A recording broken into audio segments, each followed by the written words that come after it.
artis tuh kalau masuk ke politik, ya mereka itu cuma untuk mendulang suara aja. Tidak setuju. Nggak setuju. Enggak ya Bu ya? Enggak. Ibu dulu awal-awal masuk dunia politik sebenarnya serius atau sebenarnya aku tahu nih Desi Ratnasari banyak pasti aku terpilih. Jadi dulu waktu saya masih S1 belum selesai kuliah saya ditawarin untuk masuk dunia politik. Ibu saya melarang, kamu pasti akan jadi vote getter.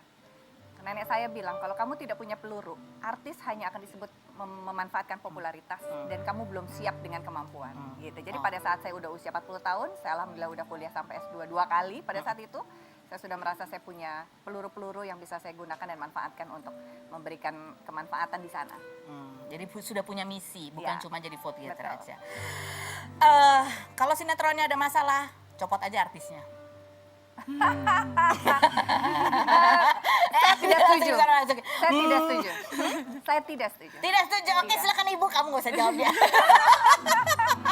Silakan Ibu. Ya. Menurut pendapat saya juga pernah mengalami hal tersebut ketika saya menyanyikan satu buah lagu lalu kemudian dianggap sebagai menghujat Tuhan pada saat itu. Menurut saya kreativitas sebuah produksi itu berawal dari teamwork.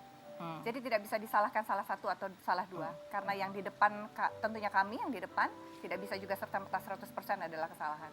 Betul kita harus saling memfilter hal itu.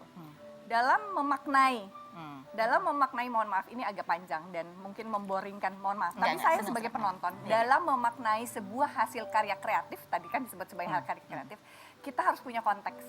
Kalau konteks kita melihat bahwa apa yang ditunjukkan dalam sinetron tersebut adalah sebagai sebuah pembelajaran bagi semua orang, ini adalah suatu hal yang tidak boleh diikuti. Tapi konteksnya, kalau ini adalah sebuah hal, suara hati semua perempuan yang juga mengalami hal yang sama dengan keluarganya Pak Tirta misalnya, ini adalah sebuah potret kenyataan yang harus kita dalami dan kita carikan solusinya agar ini tidak terjadi dalam kehidupan nyata. Nah, Jadi tergantung bagaimana kita memandang. Kalau kita selalu memandang kesalahan orang dan konteksnya selalu negatif, insya Allah semua karya kreatif akan selalu dianggap negatif. setuju banget sama Teh Desi. Jadi sebaiknya gimana? Ada sesuatu adegan di mana Pak Tirta kenapa-kenapa gitu nggak?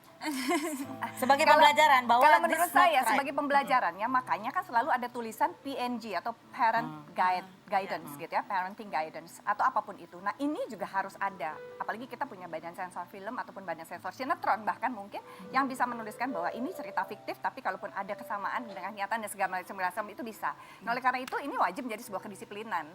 Gitu. Penting untuk menyuarakan kenyataan karena kita selalu diawang-awang dengan mimpi, nanti orang-orang bilang, jualannya sinetron Indonesia mimpi mulu. Nah, terus maunya apa dong? Dikasih kenyataan salah, dikasih mimpi salah. So what do you want then? Jadi Gitu. tempatkan itu pada konteksnya, Betul. begitu. Dan jangan lupa mungkin jam tayangnya juga ya, True. PNG ya. Nah, karena memang Kak ini tuh di awal ya waktu kita ngebahas tentang cerita ini, waktu belum mulai produksi, tujuan utama kita adalah memberitahu bahwa poligami itu nggak gampang loh, gitu. Jadi poligami itu banyak sekali masalah yang terjadi di dalamnya. Ya. Jadi ini yang sebenarnya ingin kita tunjukin ke masyarakat gitu. Cuma belum apa-apa udah Balik lagi dinilai konteks kan, negatif. konteks kita penonton, maukah meninjau ini sebagai sebuah pendidikan? Kalau memang ini pendidikan yang akan menggiring kepada hal yang negatif, berarti kita sebagai orang tua harus mengasih tahu anak kita, disiplin anak kita yang di bawah usia jangan menganggap ini dan menonton ini. Oke, Gitu. baik. Nah, jangan nonton ini. Karena mami sibuk, bingung jelasinnya gimana. Kenapa istri pertama begitu dibilang antagonis, istri kedua antagonis, Bapak Tirta baik-baik aja. Oke, kasih tepuk tangan luar biasa dong buat Desi Ratnasari dan Zora. Terima kasih banyak sudah hadir. Sama-sama.